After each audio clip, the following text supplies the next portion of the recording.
ജനുവരി 20-ാം തീയതി വിശുദ്ധ സെബസ്ത്യാനോസിൻ്റെ തിരുനാൾ ആഗോള സഭയിൽ നമ്മൾ ആഘോഷിക്കുകയാണ്.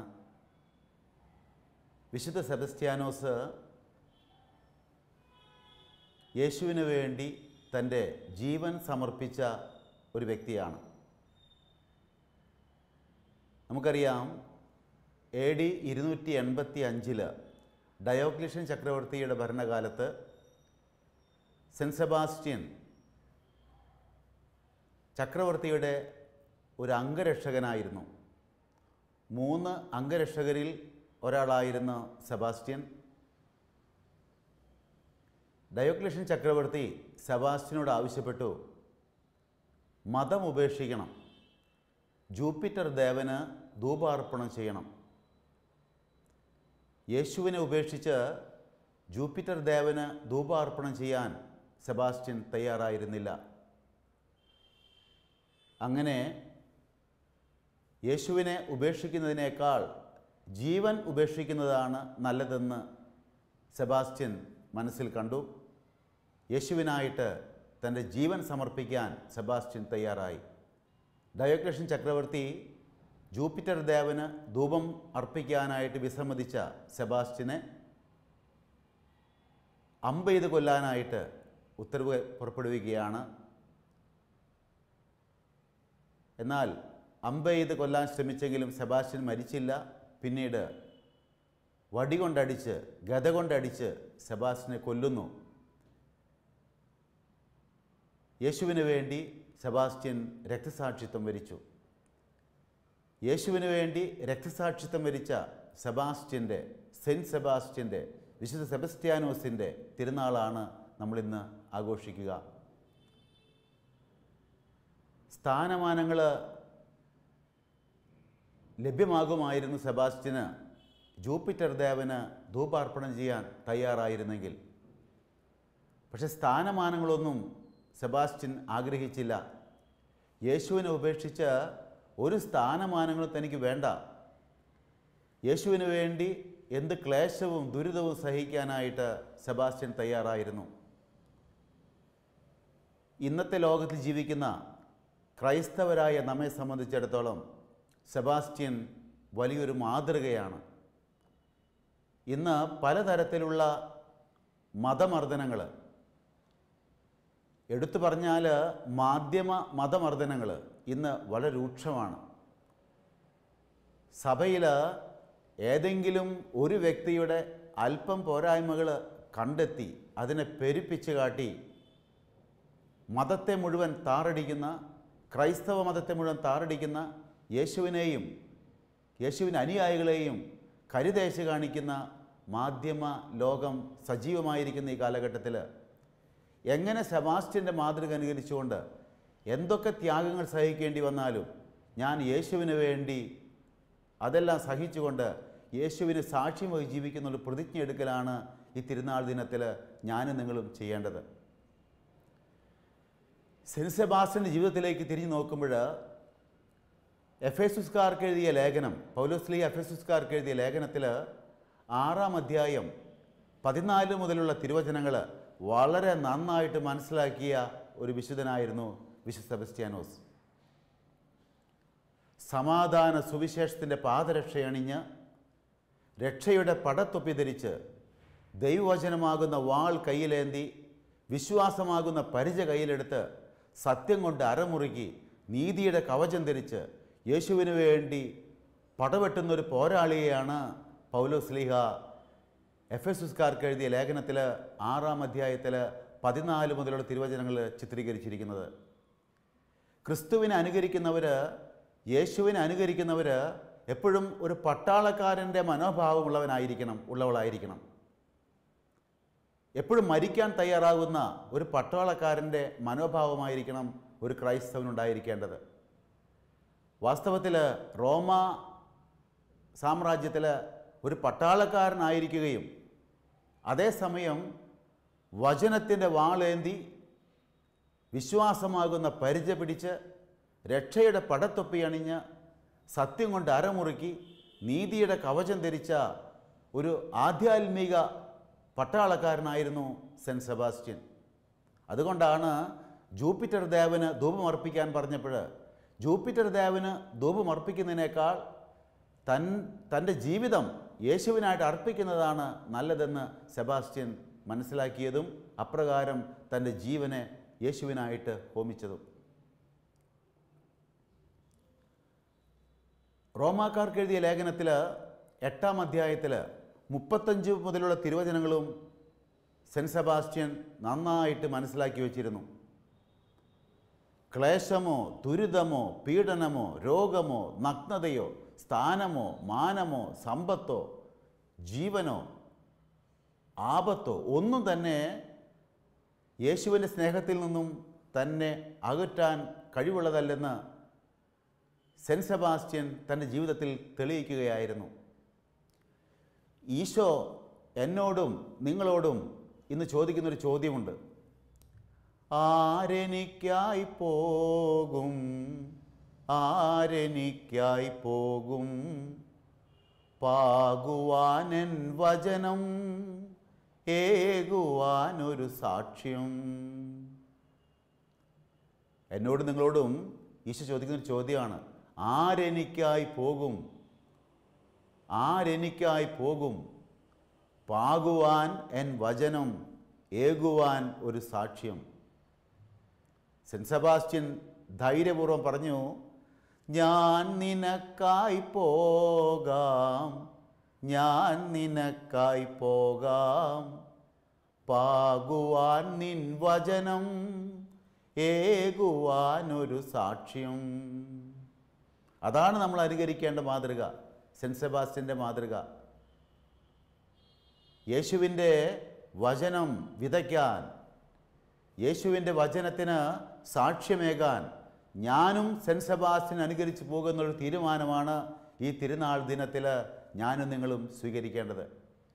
സെബാസ്റ്റ്യന് അതിൻ്റെ പരിണിത ഫലം അറിയാമായിരുന്നു. ക്ലേശമോ ദുരിതമോ പീഡനമോ രോഗമോ ദുഃഖമോ നഗ്നതയോ, ക്ലേശമോ ദുരിതമോ പീഡനമോ രോഗമോ ദുഃഖമോ നഗ്നതയോ, അകറ്റുകില്ലെന്നെ ഒരു നാളും അകറ്റുകില്ലെന്നെ കർത്താവേ നിൻ സ്നേഹത്തിൽ നിന്നും. ക്ലേശമുണ്ടായാലും ദുരിതമുണ്ടായാലും പീഡനമുണ്ടായാലും രോഗമുണ്ടായാലും എന്തെല്ലാം സംഭവിച്ചാലും എന്ത് തന്നെ വന്നാലും യേശുവേ നിൻ്റെ സ്നേഹത്തിൽ നിന്നും എന്നെ അകറ്റാൻ കഴിയില്ല. സെൻറ്റ് സെബാസ്റ്റ്യൻ ഉറപ്പിച്ച് പറഞ്ഞു, നിൻ്റെ സ്നേഹത്തിൽ നിന്നും എന്നെ അകറ്റാൻ കഴിയില്ല, ഞാൻ നിനക്ക് സാക്ഷ്യം വഹിക്കും. സ്ഥാനമോ മാനമോ സമ്പത്തോ ജീവനോ മരണമോ ആപത്തോ, അകറ്റുകില്ലെന്നെ ഒരു നാളും അകറ്റുകില്ലെന്നെ കർത്താവേ നിൻ സ്നേഹത്തിൽ നിന്നും. സ്ഥാനമാനങ്ങൾ നഷ്ടപ്പെട്ടാൽ ഡയോക്ലീഷ്യൻ ചക്രവർത്തിയുടെ അംഗരക്ഷകനായിരിക്കുന്ന സെൻറ്റ് സെബാസ്റ്റ്യന് യേശുവിനെ തള്ളിപ്പറഞ്ഞ് ജൂപ്പിറ്റർ ദേവന് ധൂപം അർപ്പിക്കാൻ സമ്മതിച്ചാൽ വലിയ സ്ഥാനമാനങ്ങൾ ലഭിക്കുമായിരുന്നു. സെൻറ്റ് സെബാസ്റ്റ്യൻ പറഞ്ഞു, വേണ്ട, സ്ഥാനമാനങ്ങൾ എനിക്ക് വേണ്ട. സ്ഥാനമോ മാനമോ സമ്പത്തോ ജീവനോ മരണമോ ആപത്തോ, ജീവൻ നഷ്ടപ്പെട്ടാലും വിരോധമില്ല, മരണം സംഭവിച്ചാലും സാരമില്ല, എൻ്റെ യേശുവിൻ്റെ സ്നേഹത്തിൽ നിന്നും എന്നെ അകറ്റാൻ ഇതിനൊന്നിനും കഴിയുകയില്ല.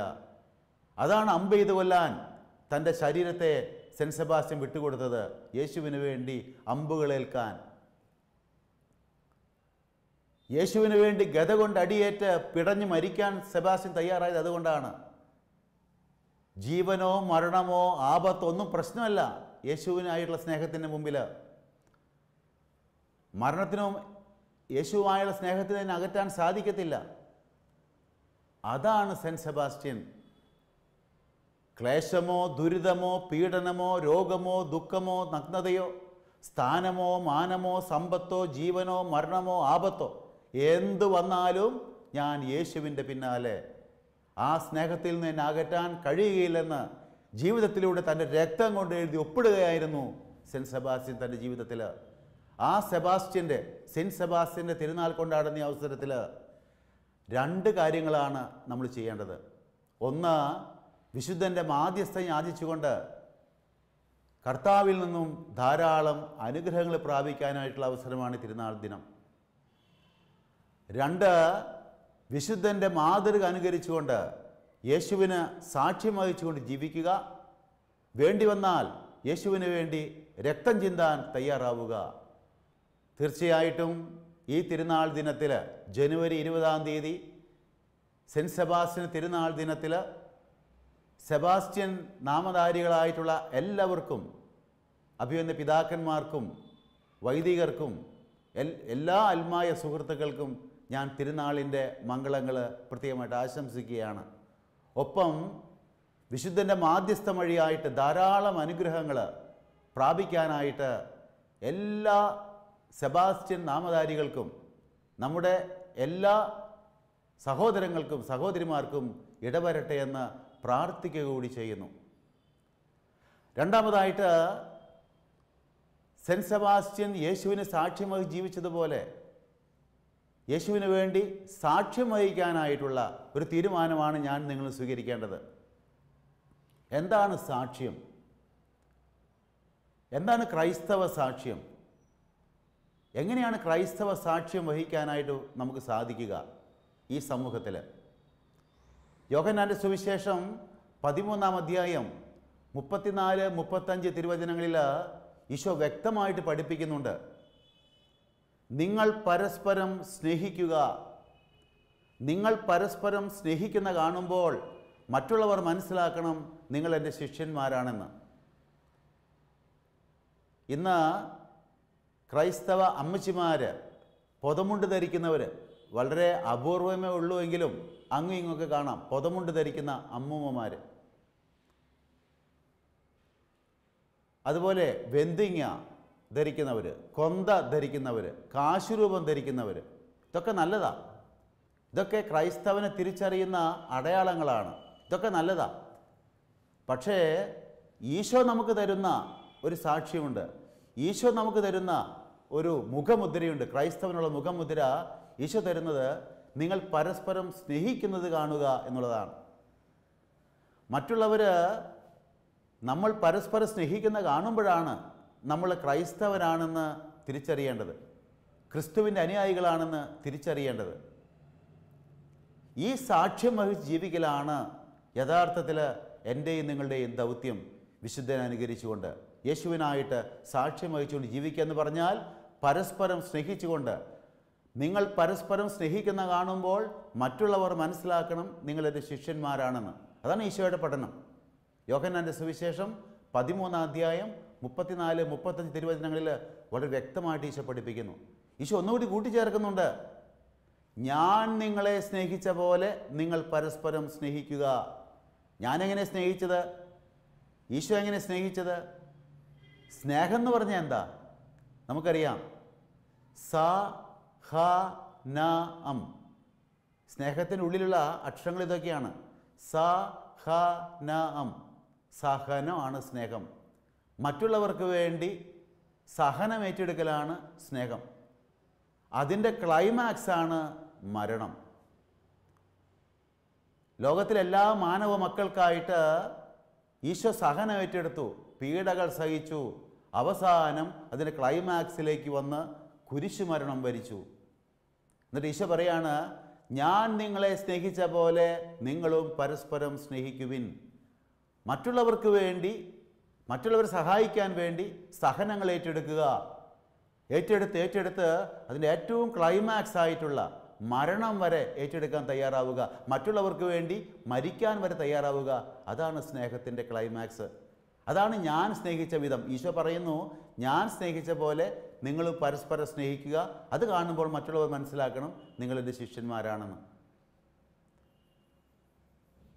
ഈ സ്നേഹം പ്രാവർത്തികമാക്കുന്നതിൽ എനിക്ക് നിങ്ങൾക്കും പലപ്പോഴും വീഴ്ച വരാറുണ്ട്. ഞാൻ ഓർക്കുന്നു, ആളൂർ പള്ളിയിൽ ഞാൻ കൊച്ചച്ഛനായിരുന്ന ഒരു കാലഘട്ടം. അന്ന് സിമിത്തേരിയിൽ കല്ലറ തേച്ചുകൊണ്ടിരിക്കുന്ന സമയമാണ്. ഉച്ചയ്ക്ക് ഊണ് കഴിഞ്ഞ് കൊച്ചച്ഛനായ ഞാൻ പണി എന്തുമാത്രമായി നോക്കാനായിട്ട് ആ പഴയ സിമിറ്ററിയിലേക്ക് അങ്ങ് നടന്നു പോവുകയാണ്. ആ ഇടവകയിൽ ചെറിയ പ്രശ്നം ഉണ്ടായിരുന്ന ആ നാളുകളിൽ കുടുംബാംഗങ്ങൾ തമ്മിൽ ചില സ്ഥലങ്ങളിലൊക്കെ എതത്തർക്കം ഉണ്ടായിരുന്നു. അതിർത്തിയെക്കുറിച്ചുള്ള തർക്കങ്ങൾ, ചെറിയ വഴക്കുകളൊക്കെ അങ്ങും ഇങ്ങും ഇടവകയിൽ നടക്കുന്നുള്ളത് എനിക്കറിയാമായിരുന്നു. എതത്തർക്കം, അതിർത്തി തർക്കം. ഉച്ചനേരത്ത് സിമിത്തേരിയിൽ കല്ലറ തേക്കുന്നത് നോക്കാനായിട്ട് ഞാൻ നടന്നു പോകുന്ന അവസരത്തിൽ ചന്ദ്രൻ എന്നു പേരുള്ള ഒരു ഹൈന്ദവ ആശേരി കല്ലറയുടെ ഉള്ളിൽ നിന്നുകൊണ്ട് കല്ലറ തേച്ചുകൊണ്ട് നിൽക്കുകയാണ്. ഞാൻ സിമിത്തേരിയുടെ ഗേറ്റ് തുറന്ന് അങ്ങോട്ട് നടന്നു ചെല്ലുന്ന കണ്ടപ്പോൾ ചന്ദ്രൻ എന്നു പേരുള്ള ആ ഹൈന്ദവ ആശേരി ഒരു കല്ലറയുടെ ഉള്ളിൽ നിന്നുകൊണ്ട് കല്ലറയുടെ സൈഡ് തേച്ചുകൊണ്ട് നിന്ന ആശേരി കൊച്ചച്ഛൻ വരണത് കണ്ടപ്പോൾ കുനിഞ്ഞു നിന്ന് ചട്ടിയിൽ നിന്നും കുറച്ച് സിമൻറ്റ് കോരിയെടുത്ത്, കുറച്ച് കൂടുതൽ സിമൻറ്റ് കോരിയെടുത്ത് കല്ലറയുടെ 2 പള്ളയിലേക്കും ശക്തിയിൽ അടിച്ചുകൊണ്ട് ഒരു കമൻറ്റ് പറഞ്ഞു. 34 കൊല്ലങ്ങൾക്ക് മുമ്പ് പറഞ്ഞ കമൻ്റാണ്, ഞാൻ ഇന്ന് ഓർക്കുന്നുണ്ട്. എന്താ കമൻ്റ് എന്നറിയാവോ? കൊച്ചച്ചോ, ഈ കല്ലറയുടെ 2 പള്ളയും ഞാൻ നല്ല കട്ടിയിൽ തേച്ചു വിടുന്നുണ്ട്. കാരണം മാപ്പിളമാർ, ക്രിസ്ത്യൻസ് ഈ എതമാന്തി പഠിച്ചവരല്ലേ, ഇവിടെ കിടന്ന് മാന്താണ്ടിരിക്കാനാന്ന് പറഞ്ഞുകൊണ്ട്. നോക്ക്, നമ്മുടെ സ്നേഹമില്ലാത്ത അന്തരീക്ഷങ്ങൾ, എതത്തർക്കങ്ങൾ കണ്ടുകൊണ്ട് ഒരു ഹൈന്ദവ ആശേരി ഇത്രയേറെ വർഷങ്ങൾക്ക് മുമ്പ് പറഞ്ഞൊരു കമൻറ്റ് ഞാൻ ഇതുവരെ മറന്നിട്ടില്ല. കല്ലറയുടെ ഉള്ളിൽ കിടന്ന് മരണശേഷം സൈഡ് മാന്താതിരിക്കാൻ വേണ്ടിയിട്ട് അദ്ദേഹം കല്ലറയുടെ 2 ഭിത്തി ശക്തിയിൽ കട്ടിയിൽ തേക്കുകയാണെന്നാണ് പറഞ്ഞു പിടിച്ചു. എനിക്ക് ഉത്തരം പറയാനില്ല. ഞാൻ തിരിച്ച് എൻ്റെ മുറിയിലേക്ക് പോയി. കാരണം എനിക്കറിയാം അവിടെ കുടുംബങ്ങൾ തമ്മിൽ എതത്തർക്കം നടക്കുന്നത്. ഇത് എതിർസാക്ഷ്യമാണ്. ഈശോ പറയുന്നു, യോഹന്നാൻ്റെ സുവിശേഷം 13-ാം അധ്യായം 34-35 തിരുവചനങ്ങളിൽ, നിങ്ങൾ പരസ്പരം സ്നേഹിക്കുന്ന കാണുമ്പോൾ മറ്റുള്ളവരൊക്കെ മനസ്സിലാക്കണം നിങ്ങൾ എൻ്റെ ശിഷ്യന്മാരാണെന്ന്. എന്നിട്ട് അപൂർവം ചിലയിടങ്ങളിലാണെങ്കിലും ഇങ്ങനെയുള്ള എതിർസാക്ഷ്യങ്ങൾ വഴിയായിട്ട് ഈശോയുടെ ഈ തിരുവചനത്തെ നമ്മൾ അവഹേളിക്കുകയല്ലേ ചെയ്യുന്നത്. അപ്പം അതുകൊണ്ട് പരസ്പരം സ്നേഹിച്ചുകൊണ്ട്, സഹായിച്ചുകൊണ്ട്, മറ്റുള്ളവരുടെ മുമ്പിൽ സാക്ഷ്യം വഹിക്കലാണ് സെൻറ്റ് സെബാസ്റ്റ്യൻ അനുകരിച്ചുകൊണ്ട് എനിക്ക് നിങ്ങൾക്കും ചെയ്യാനായിട്ടുള്ളത്. പരസ്പരം സ്നേഹിക്കുക, സഹായിക്കുക. ഒത്തിരിയേറെ അനുഭവങ്ങൾ ഈ ഹോസൂർ രൂപതയിൽ തന്നെ എനിക്ക് പറയാൻ സാധിക്കും. ആർക്കെങ്കിലും അസുഖം വന്നാൽ പെട്ടെന്ന് പൈസയുമായിട്ട് ഓടിയെത്തുന്ന ആളുകൾ. കഴിഞ്ഞ ദിവസം ഒരു രോഗി എന്നോട് പറയുകയുണ്ടായി, 2 ലക്ഷം രൂപ ഒരു അറിയാത്തൊരു വ്യക്തിക്ക് പെട്ടെന്നൊരു മാരകമായ രോഗം വന്നപ്പോൾ ഒരാൾ കൊണ്ടുചെന്ന് കൊടുത്തെന്നും ആ രോഗിക്ക് അറിയത്തില്ല ആരെയും കൊണ്ടുവന്ന് തരുന്നതെന്നും. പെട്ടെന്ന് ആളുകൾ സഹായിക്കുന്ന രീതി, ഏതെങ്കിലും കുടുംബങ്ങളിൽ പ്രയാസം വരുമ്പോൾ പെട്ടെന്ന് സഹായിക്കുന്ന രീതി, മരുന്ന് വാങ്ങാൻ പണം കൊടുക്കുന്ന രീതി. ഒത്തിരിയേറെ നന്മ ചെയ്യുന്ന ആളുകളുണ്ട്, പരസ്പരം സഹായിക്കുന്ന ആളുകളുണ്ട്, സ്നേഹിക്കുന്ന ആളുകളുണ്ട്. ഞാനും നിങ്ങളും അങ്ങനെ സ്നേഹിച്ചുകൊണ്ട് നമ്മുടെ സൽപ്രവർത്തികൾ വഴിയായിട്ട് യേശുവിന് സാക്ഷ്യം വഹിക്കാനായിട്ട് വിളിക്കപ്പെട്ടിട്ടുള്ളവരാണ്. ഈ തിരുനാൾ ആഘോഷത്തിൻ്റെ ഏറ്റവും പ്രധാനപ്പെട്ട ഭാഗം ദിവ്യബലിയാണെന്ന് നമുക്കറിയാം. കുർബാനയാണ് ഏറ്റവും പ്രധാനപ്പെട്ട ആഘോഷത്തിൻ്റെ ഭാഗം. ഈ കുർബാനയിൽ എന്താണ് നടക്കുന്നത്? ഈശോ തൻ്റെ ശരീരവും രക്തവും തന്ന് നമ്മളെ മസിലുറപ്പിച്ച് പറഞ്ഞയക്കുകയാണ്. ലൂക്കായുടെ സുവിശേഷം 10-ാം അധ്യായം 25 മുതൽ 37 വരെയുള്ള തിരുവചനങ്ങളിൽ നല്ല ശമറായൻ്റെ ഉപമ അരുളി ചെയ്തുകൊണ്ട് ഇതാണ് ക്രൈസ്തവൻ്റെ പ്രവർത്തന മാർഗരേഖ എന്ന് ഈശോ വ്യക്തമാക്കി തരുന്നുണ്ട്. നല്ല ശമറായനെ പോലെ മറ്റുള്ളവൻ്റെ മുറിവിൽ മരുന്ന് വെച്ച് കെട്ടി കൊടുക്കുക, അവനെ എടുത്ത് സത്രത്തിൽ കൊണ്ടുചെന്നാക്കുക, അന്തി ഉറങ്ങിക്കൊണ്ട് അവനെ ശുശ്രൂഷിക്കുക, എൻ്റെ പോക്കറ്റിൽ നിന്ന് 2 ധനാറി എടുത്ത് കൊടുക്കുക, ഇനിയും വേണമെങ്കിൽ വരുമ്പോൾ തരാമെന്ന് പറയാം. അതാണ് ക്രൈസ്തവ ജീവിതം, അതാണ് ക്രൈസ്തവ സാക്ഷ്യം. കുർബാനയിൽ കർത്താവ് ശരീരവും രക്തവും തന്ന് നമ്മെ ശക്തിപ്പെടുത്തി പറഞ്ഞയക്കുകയാണ് അനുഗ്രഹിച്ച്. സമാപനാശീർവാദത്തിൽ അനുഗ്രഹിച്ച് അയക്കുന്നത് നല്ല ശമറായനെ പോലെ മറ്റുള്ളവരെ സഹായിച്ച് സ്നേഹിച്ച് സാക്ഷ്യം വഹിച്ച് ജീവിക്കാൻ വേണ്ടിയിട്ടാണ്. പലപ്പോഴും നമ്മൾക്കാർക്കും അറിയത്തില്ല കുർബാനയുടെ ദൈർഘ്യം എത്രയാണെന്ന്. ഒരു ദിവസം 24 മണിക്കൂറാണ് കുർബാനയുടെ ദൈർഘ്യം. 1 മണിക്കൂറോ 1.5 മണിക്കൂറോ അല്ല. ആദ്യ ഭാഗം പള്ളിയിൽ ഈശോ വിളിച്ചു വരുത്തി ഈ ദിവ്യ ഔഷധം തൻ്റെ ശരീരരക്തവുമായ ദിവ്യ ഔഷധം തന്ന് നമ്മുടെ കണ്ണ് തുറപ്പിച്ച് പറഞ്ഞയക്കുകയാണ്. എമ്മാവുസിലേക്ക് പോയി ശിഷ്യന്മാർ ഉത്തിതനായ യേശുവിനെ കൂട്ടത്തിൽ നടക്കുന്ന യേശുവിനെ മനസ്സിലാക്കിയില്ല, തിരിച്ചറിഞ്ഞില്ല. അപ്പം ആശീർവദിച്ച് മുറിച്ച് കൊടുത്ത് കഴിച്ചപ്പോഴാണ് അവർ കണ്ണ് തുറക്കപ്പെട്ടു, അവർ ഉത്തിതനെ തിരിച്ചറിഞ്ഞെന്ന് പറയുന്നത്. കണ്ടോ? വിശുദ്ധ കുർബാന സ്വീകരിച്ച് റോട്ടിലേക്ക് ഇറങ്ങുമ്പോൾ അവശത അനുഭവിക്കുന്നവൻ്റെ മുഖത്ത് ഉത്തിതനായ യേശുവിൻ്റെ മുഖം നമ്മൾ ദർശിക്കണം. അവൻ്റെ മുറിവുകളിൽ മരുന്ന് വെച്ച് കെട്ടി കൊടുക്കണം. അവനെടുത്ത് കഴുതപ്പുറത്ത് കയറ്റി സത്രത്തിൽ കൊണ്ടുചെന്നാക്കണം. ഇതാണ് കുർബാനയുടെ രണ്ടാം ഭാഗം. നമ്മുടെ ആൾക്കാർക്ക് പലർക്കും ഈ രണ്ടാം ഭാഗം ഇല്ല. അതാണ് എതിർസാക്ഷ്യം. വീണ്ടും നമ്മുടെ കുർബാന എന്ന് പറഞ്ഞാൽ പള്ളിയിലത്തെ കുർബാന കഴിയുമ്പോൾ നമ്മുടെ കുർബാന കഴിഞ്ഞു, പിന്നെ അടുത്ത ദിവസം കാണാടാന്ന് പറഞ്ഞ് പോവാണ്. പോകുമ്പോൾ ചില സ്ഥലത്ത് നല്ല ചെരുപ്പ് ഉണ്ടെങ്കിൽ അത് എടുത്തിട്ട് പോകുന്ന ആൾക്കാരും ഉണ്ട്. അതാണ് നമ്മുടെ സമാപന ശുശ്രൂഷ ചിലരുടെയെങ്കിലും. പക്ഷെ നമ്മൾ ബലിജീവിതം നയിക്കേണ്ടവരാണ്. അതാണ് സെൻറ്റ് സെബാസ്റ്റ്യൻ ഈ തിരുനാൾ ദിനത്തിൽ നമ്മോട് ആവശ്യപ്പെടുക. ബലിജീവിതം, ക്രിസ്തുവിന് സാക്ഷ്യം വഹിച്ചുകൊണ്ട് ജീവിക്കുക, മറ്റുള്ളവരെ സഹായിച്ചുകൊണ്ട് സ്നേഹിച്ചുകൊണ്ട് സാക്ഷ്യം വഹിക്കുക. കുർബാനയിൽ, വചന ശുശ്രൂഷയിൽ, ബൈബിൾ വായനയ്ക്ക് മുമ്പ് സമാധാനം നിങ്ങളോട് എന്ന് പറയുന്നുണ്ട്. എഫെസ്യർക്കാർക്ക് എഴുതിയ ലേഖനത്തിൽ 2-ാം അധ്യായം 14-ാം തിരുവചനത്തിൽ പറയുന്നുണ്ട്, അവൻ നമ്മുടെ സമാധാനമാണ്. ഈശോ നമ്മുടെ സമാധാനമാണ്. ഈശോ എന്ന് പറഞ്ഞാൽ സമാധാനം എന്നാണ് അർത്ഥം. ബൈബിൾ എടുത്ത് അച്ഛൻ പറഞ്ഞു, സമാധാനം നിങ്ങളോടുകൂടെ. വചനത്തിൻ്റെ രൂപത്തിൽ ഈശോ ഇതാ നിങ്ങളുടെ മുമ്പിൽ വരാൻ പോകുന്നു. കുദാശവചനത്തിന് മുമ്പ് വീണ്ടുമുണ്ട്, സമാധാനം നിങ്ങളോടുകൂടെ. അപ്പത്തിൻ്റെ രൂപത്തിൽ ഈശോ ഇത് നിങ്ങളുടെ മധ്യ വരാൻ പോകുന്നു. കുർബാന സ്വീകരണത്തിന് മുമ്പ് വീണ്ടും സമാധാന ആശംസയുണ്ട്, സമാധാനം നിങ്ങളോടുകൂടെ. വചനത്തിൻ്റെ രൂപത്തിൽ, അപ്പത്തിൻ്റെ രൂപത്തിൽ നിങ്ങളുടെ മുമ്പിൽ വന്നവൻ ഇതാ നിങ്ങളുടെ ഉള്ളിലേക്ക് വരാൻ പോകുന്നു. എന്നിട്ടാണ് സമാപന ആശീർവാദം. ഈശോയെ നൽകിക്കൊണ്ട്, കണ്ണു തുറപ്പിക്കുന്ന ദിവ്യൗഷധം നൽകിക്കൊണ്ട് നിങ്ങളെ അനുഗ്രഹിച്ച് അയക്കുകയാണ്. നല്ല ശമറായനെ പോലെ യേശുവിനെ സാക്ഷ്യം വഹിച്ചുകൊണ്ട് ജീവിക്കാൻ. സെൻറ്റ് സെബാസ്റ്റ്യൻ യേശുവിനെ സാക്ഷ്യം വഹിച്ചുകൊണ്ട് ഒരു പട്ടാളക്കാരനായിട്ട് ജീവിച്ചു. മരണം വരെ സാക്ഷ്യം വഹിച്ചുകൊണ്ട് ജീവിച്ചു. നമുക്ക് ഓരോരുത്തർക്കും യേശുവിന് വേണ്ടി ജീവിക്കാം. പരസ്പരം സ്നേഹിച്ചുകൊണ്ട് അവിടത്തേക്ക് സാക്ഷ്യം വഹിച്ചുകൊണ്ട് ജീവിക്കാം.